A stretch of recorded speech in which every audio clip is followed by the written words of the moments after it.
Hola amigos, ¿cómo están? Mi nombre es Mónica y quiero darles la bienvenida al primer programa de Habla Doc, un espacio diseñado exclusivamente para todos nuestros pacientes y usuarios que nos siguen a través de nuestras redes sociales. En este espacio nosotros vamos a poder hablar sobre salud, sobre prevención y bienestar de la mano de nuestros especialistas del Hospital de Emergencias Villa El Salvador.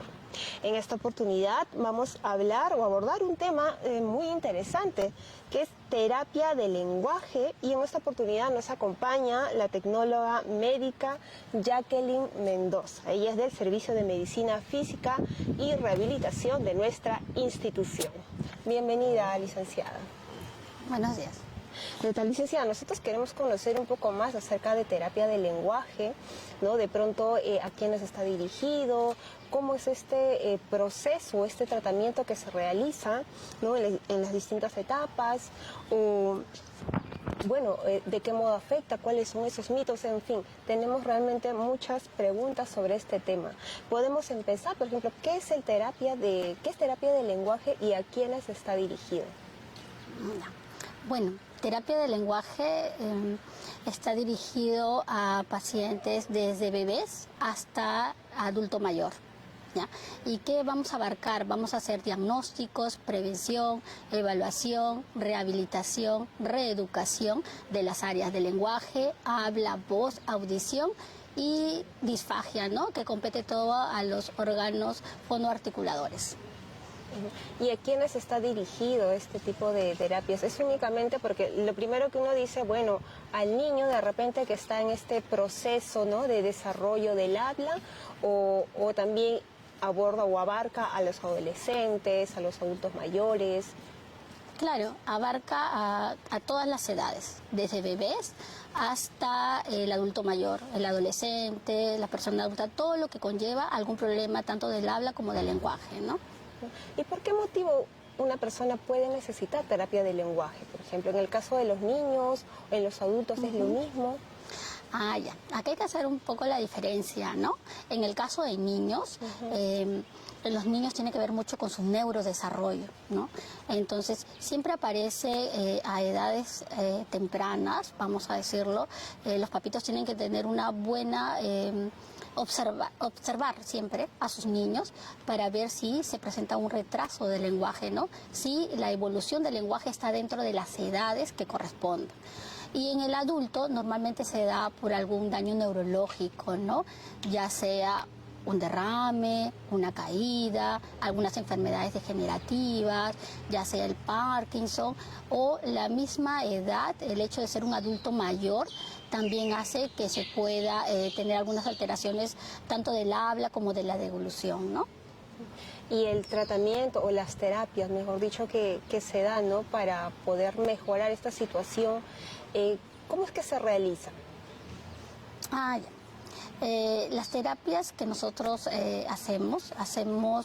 evaluamos con el papá, ¿no? Y tenemos una serie de baterías, también tenemos que hacer la parte de observación, un poco de historia clínica con el papá y saber exactamente las edades, ¿no? Lo que tenemos que tener en cuenta es la edad del niño para saber el desarrollo exacto en que esté evolucionando su lenguaje, para poder determinar si hay un retraso o no. ¿Qué hacemos? Mostramos imágenes, hacemos una serie de preguntas, porque dentro de las evaluaciones hay muchas áreas del lenguaje, por ejemplo, un lenguaje comprensivo, un lenguaje repetitivo, la parte articulatoria, ¿no? En el caso de niños hacemos ese tipo de evaluación y en el adulto obviamente también, pero en el adulto ya hacemos un proceso de reaprendizaje, ¿no? Tenemos que saber la ocupación del adulto, tenemos que saber si es que el adulto antes leía, escribía, para saber si esas áreas se han sido afectadas. Usted me comentaba, por ejemplo, de que muchas veces los padres de pronto no acuden directamente al área de terapia del lenguaje, sino que también acuden a otras disciplinas, a otro tipo de médicos, ¿no? Sí. ¿Cómo es que es este trabajo? Ya, nosotros trabajamos multidisciplinariamente, ¿no? Trabajamos con varios servicios. Por ejemplo, psiquiatría infantil, neurología, ¿no? También cuando, psicología, cuando el papá detecta que hay un problema en su niño, ya sea un niño que no se comunica, no habla o habla muy poquito, ¿no? Entonces lo llevan a neurología para determinar si hay algún tipo de problema neurológico, ¿no?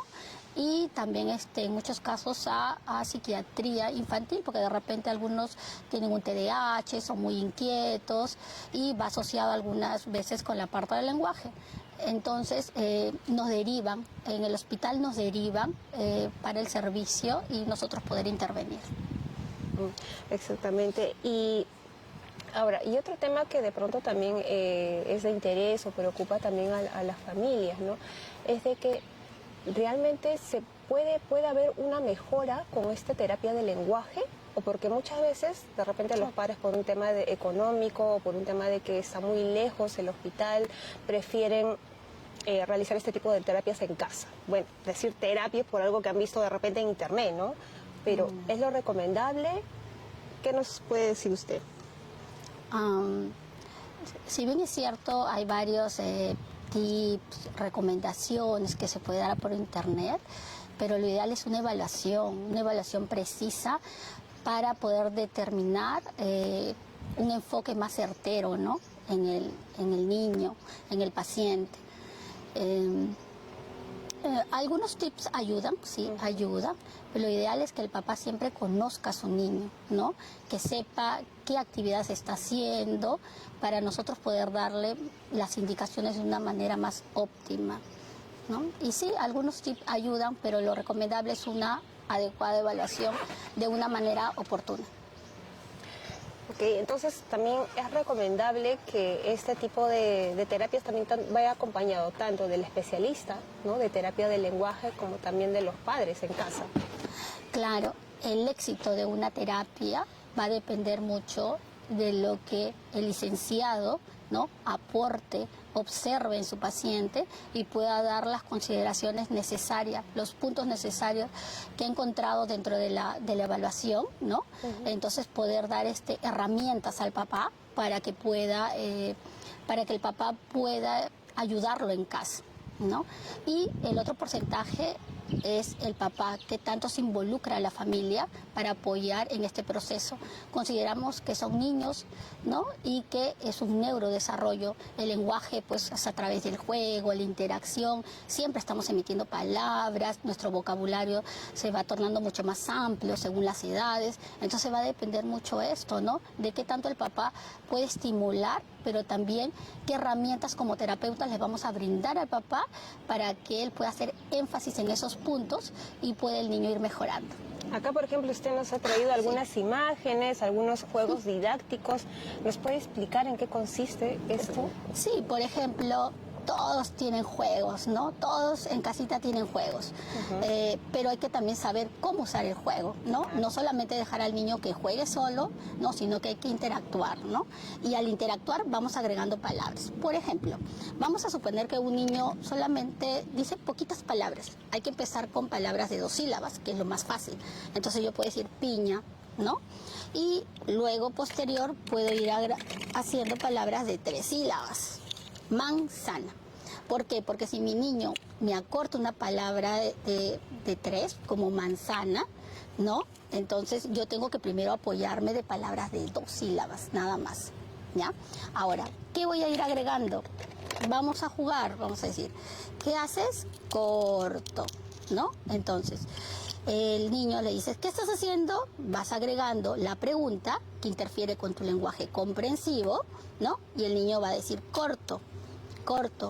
Mediante la repetición, mediante la acción, el niño va emitiendo palabras y va estructurando. Quiero estructurar, voy a agrandar mi oración, vamos a decirlo. Corto, piña. Corto, la piña. Voy agregando ya conectores, artículos, va a depender siempre la edad, ¿no? Entonces, parte del juego. Láminas también. Bueno, yo siempre le digo a los papitos, láminas hay un montón, dibujos, que lo podemos sacar también por internet, ¿no? De libros o de internet. De libros, del internet, ¿no? Por ejemplo, acá, ¿no? ¿Qué hace el niño? el niño guarda sus cuadernos. Si se dan cuenta, la frase es más larga.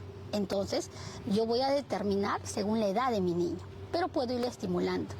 Entonces, yo le enseño una imagen, mi niño describe, pero de repente va a ir a la escuela y vamos a guardar las cosas. ¿Qué estás haciendo?, le pregunto. Guardo mis cuadernos. ¿Para qué? Para ir al colegio. Voy agregando inferencias, ¿no? Pero eso lo podemos hacer en la vida diaria, ¿no? Así es. Entonces, propiamente nuestras actividades, ¿no? Entonces vamos incorporando palabras, vamos incorporando preguntas mediante el juego, mediante las acciones cotidianas y vamos apoyándonos también de algunas imágenes. Ok, estas indicaciones ustedes se lo entregan a los padres, o sea, se lo dan a los padres o a los cuidadores de los niños. Claro, nosotros siempre, nuestra pregunta es, ¿con quién para más tiempo? Porque es el que va a estimular más, ¿no? Pero obviamente los papás también, a pesar que tienen ese corto tiempo, también tienen que involucrarse con sus niños, ¿no? Y bueno, le damos las herramientas, trabajamos, muchas veces se trabaja con cuaderno, en otras ocasiones no, pero sí el cuaderno es una guía nada más, porque en realidad el familiar, el papito, tiene que interactuar con su niño constantemente, ¿no? O sea, lo que mostramos en imagen se tiene que aplicar en la acción. Así es. Bueno, por un lado vemos de que es una parte complementaria también el trabajo que tienen los padres. Claro. Y en el caso de los especialistas, por ejemplo, ¿qué es lo que desarrollan ustedes como especialista cuando ellos vienen a terapia? Nosotros como especialistas tenemos que ser muy observadores, ¿no? Para poder buscar una mejora en el paciente. Y dentro de nuestras evaluaciones, nosotros también aprendemos de nuestros pacientes, obvio. ¿Por qué? Porque cada niño es distinto, ¿no? Entonces, nosotros al brindarle las herramientas, al obtener información, podemos tener una evolución óptima, ¿no?, de nuestro paciente. Ahora, respecto a la oportunidad de llevar al niño a terapia de lenguaje, ¿qué tan importante es esto? Porque de pronto hay algunos padres que pueden notar que hay dificultad del habla ya desde un inicio, pero de pronto no acuden, ¿no? En el momento oportuno. ¿Es importante esto? Claro. O a la larga esto puede retrasar un poco más la mejora del paciente. Claro, es importante la evaluación temprana, ¿no? La intervención temprana. Entonces, si el papá ni bien observa que su niño tiene un retraso de lenguaje, ¿no?, que se está demorando para hablar, que de repente no llega a los niveles del habla según su edad, es importante hacer una evaluación oportuna. ¿Por qué? Porque la intervención temprana, rápida, vamos a decirlo así, va a hacer que este niño evolucione de una mejor manera y tengamos mejores resultados. ¿Y esta mejora se puede presentar, digamos, en un 100% o de qué depende? Si hablamos de niños, porque hay que también tener en cuenta niños y adultos. En el caso de niños, sí, va a depender mucho del apoyo del papá, de las herramientas que nosotros podamos dar, pero también del diagnóstico. ¿Por qué? Porque en el proceso de la evaluación, nosotros evaluamos, pero durante todo el proceso vamos conociendo a nuestros niños también. Como terapeutas tenemos que conocerlos. Entonces, si nosotros vemos que requieren de otros servicios, evaluarlos, psicología, de repente complementar la evaluación para obtener un diagnóstico, también los podemos ir derivando, ¿no? Entonces, sí, en muchos casos en muchos casos la evolución, es bastante buena, ¿no? En otros se demora un poco más, de sesiones, más de tiempo, pero sí, en niños, ¿por qué? Porque el niño es un neurodesarrollo. En el caso del adulto, el adulto va a depender mucho la lesión neurológica que haya tenido, ¿no?, para poder enmarcarnos en un desarrollo. Pero sí, el paciente adulto también evoluciona bastante bien. Tenemos acá bastantes pacientes con daño neurológico, ¿no?, con lesiones centrales, ¿no? Y han evolucionado bastante bien. Sí, muy bien, licenciada. Tenemos algunas preguntas por parte de nuestros seguidores. Vamos con la primera pregunta. Dice, ¿a qué edad uno puede identificar qué necesita de terapia de lenguaje? Ya, a ver, para poder responder o tener en cuenta hay que saber mucho, hay que saber en realidad el desarrollo del lenguaje, ¿no? Cuándo se desarrolla, a qué edades el lenguaje, a qué edad tiene que hablar de tal manera mi niño, vamos a decirlo así. Pero voy a determinarlo así para que me entiendan un poquito. Tenemos prelingüístico y lingüístico. Prelingüístico vamos a determinarlo hasta el año y medio, ¿ya? ¿Por qué pre? Porque el niño tiene que hacer actividades previas. ¿Qué significa? Tener una fijación visual, cuando lo llamas que venga, cuando le dices por su nombre voltee, que interactúe, que tenga una mirada social, no que te mire, no que te desvíe la mirada. Ahí ya estaríamos hablando de algún signo, ¿no? ¿Por qué? Porque primero se desarrolla el lenguaje comprensivo. Si tú le dices, dame esto, el niño te va a traer. Si le dices, tócate la cabeza, se va a tocar. Si utilizamos la imitación, el niño te va a imitar. Entonces, esa es una actividad previa. Después del año y medio en adelante, me olvidaba, y ahí empiezan las onomatopeyas, como cómo hace el perro, guau, guau. Entonces el niño empieza a decir sonidos pequeñitos, guau, guau, sí, no, o te mueve la cabeza, ya. Después del año y medio en adelante evolucionan más palabras. Entonces, el niño va aumentando el vocabulario. El niño ya no te va a decir guau, guau, el niño te tiene que decir perro, te tiene que decir gato. No claro de repente, pero sí que lo diga. O zapato te dice pato, pero a los 2 añitos, 2 años y medio. Si dice 3 años, yo ya no puedo permitir que mi niño, o sea, tengo que alarmarme si mi niño a los 3 años, mire, me dice pato por zapato, porque ya no es una palabra, ¿no? Entonces hay que tener en cuenta, pero que importantes, exacto. Entonces vemos ahí que el niño tiene un vocabulario reducido, ¿de cuánto? 20 palabras, ¿no? El niño tiene que tener mucho más, tiene que tener 50 palabras. ¿Por qué? Va aumentando, 3 años y medio, 4, el niño va estructurando. Y así el niño llega a un lenguaje narrativo, ¿no? A contar, a tener una conversación amplia, como estamos haciendo nosotras, ¿no? Entonces, muy bien. Tenemos otra pregunta muy interesante. Dice, ¿cómo se trabaja en caso de niños con síndrome de Down?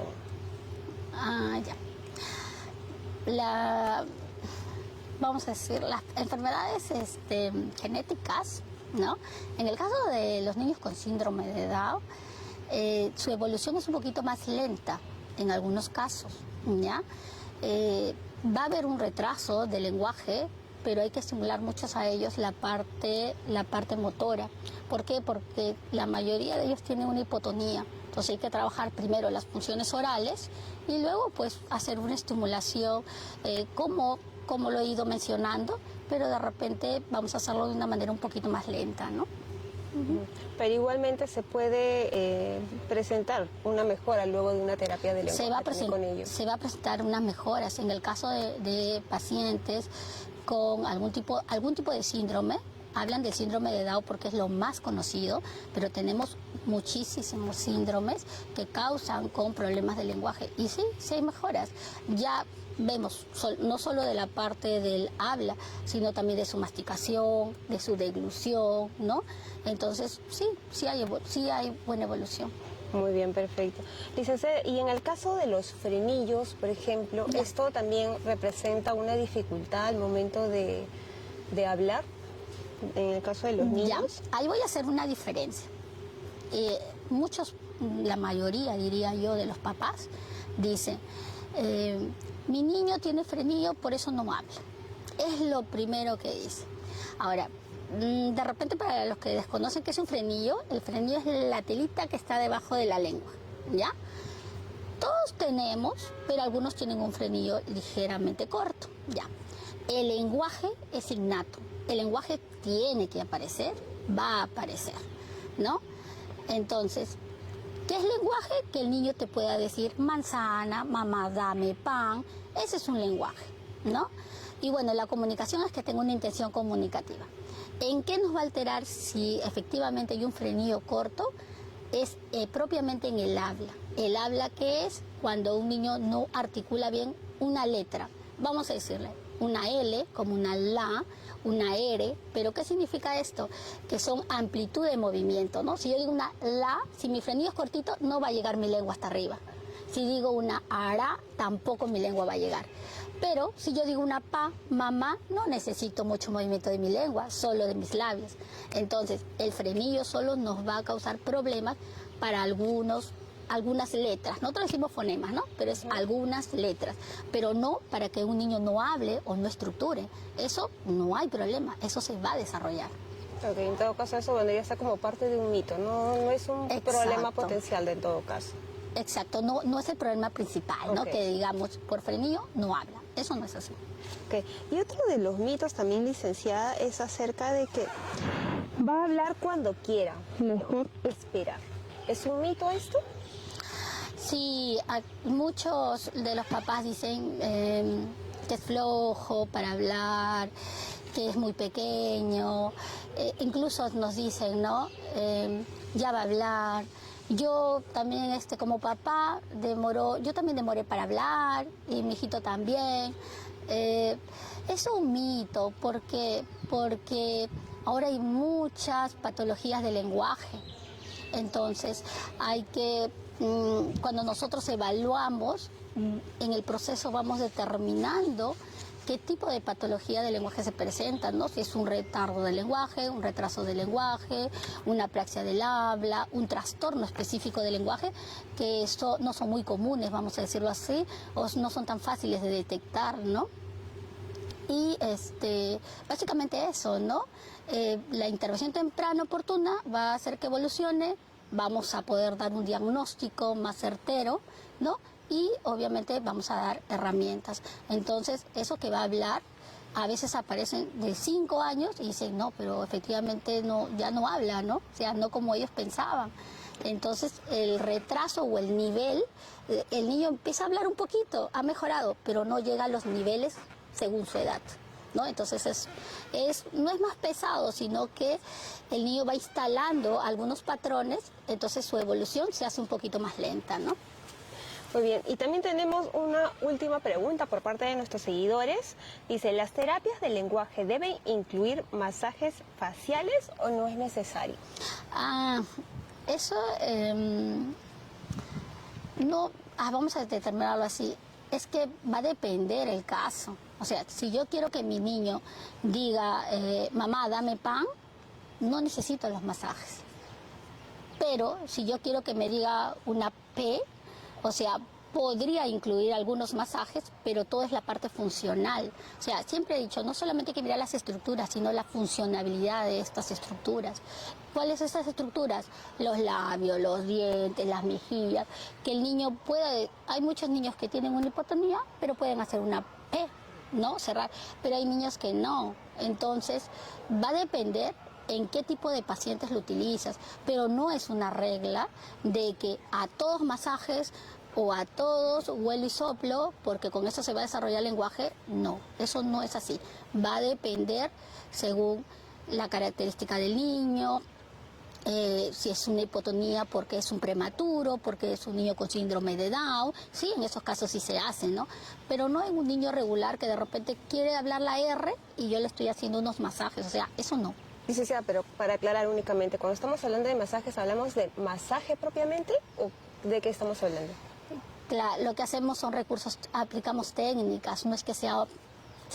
dicen masajes, pero no son masajes, son técnicas que si yo quiero fortalecer un labio, si es que yo quiero, de repente también está muy durito porque hay los hipertónicos, ¿no?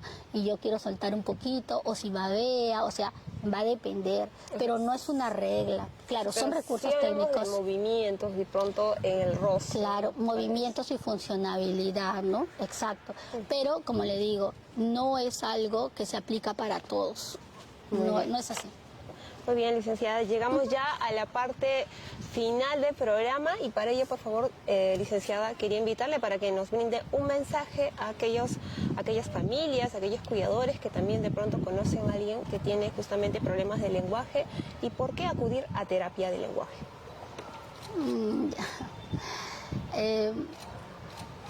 ¿Por qué acudir?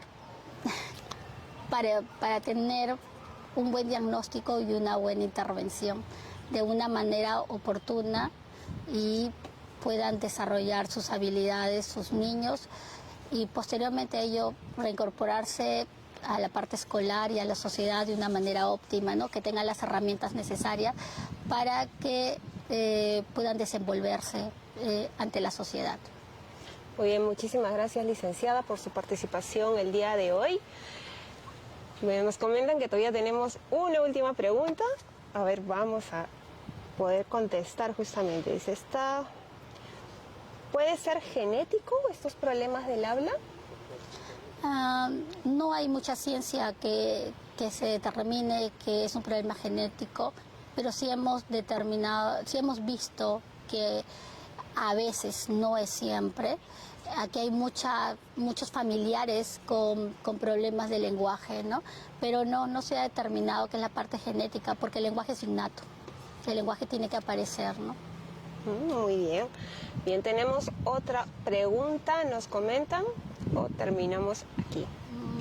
Muy bien, también recordarles a nuestros seguidores que pueden seguirnos también en nuestras redes sociales. En Facebook estamos como Hospital Villa El Salvador, en TikTok nos encuentran como Dr. Oso Eves, en YouTube como Hospital Villa El Salvador, en Instagram como Eves Oficial y en ex Twitter como Eves Oficial. Bien, vamos con la última pregunta para poder ya cerrar el programa. Dice, a mi hijo le operaron del frenillo y cuando le llevé a la posta en su control me dijeron, ¿por qué no lo derivaron a terapia de lenguaje? Mi hijo tiene ahorita 1 año y 11 meses. Ya.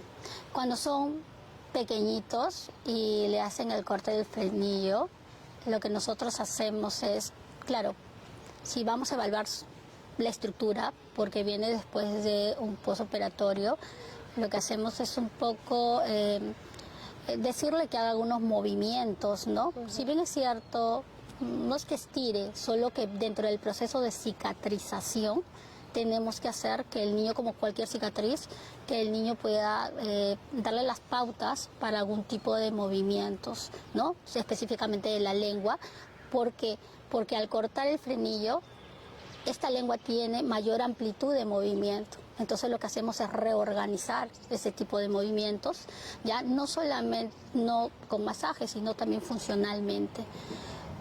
Obviamente esto va asociado a evaluar, como le decía, uno es la estructura y otro es el lenguaje, a evaluar qué cosas hace ese niño, qué cosas dice, si dice mamá, si me mira, lo que comentábamos en las actividades previas al lenguaje, ¿no? Para que posterior evolucione un habla.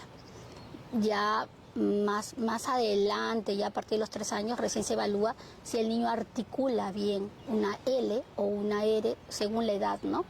Pero básicamente es, pero es prácticamente para pautas cuando hacen una cirugía, ¿no? Okay. Pero no es algo estricto de pronto que sí o sí debe acudir a terapia de lenguaje, a veces dependiendo de la evaluación. Es que dependiendo, porque de repente es un niño que no obedece, no voltea, y de repente la mamita empezó cortándole solo el frenillo, o de repente tiene algún problema de deglución más, o sea, pueden haber varios factores. Por eso, como les decía, cada persona es independiente dentro de la evaluación, tenemos que buscar muchos puntos para llegar a algo concreto y darle una información correcta al paciente, a la mamá, de lo que nosotros hemos evaluado y cómo se va a desarrollar el lenguaje, ¿no? En algunos casos solo es pautas. Bien, muchísimas gracias. Esperamos haber absolvido todas las dudas y consultas que nos han realizado a través de el Facebook. Bien, nos despedimos ahora. Muchísimas gracias, licenciada, por su participación y con nosotros hasta una próxima oportunidad.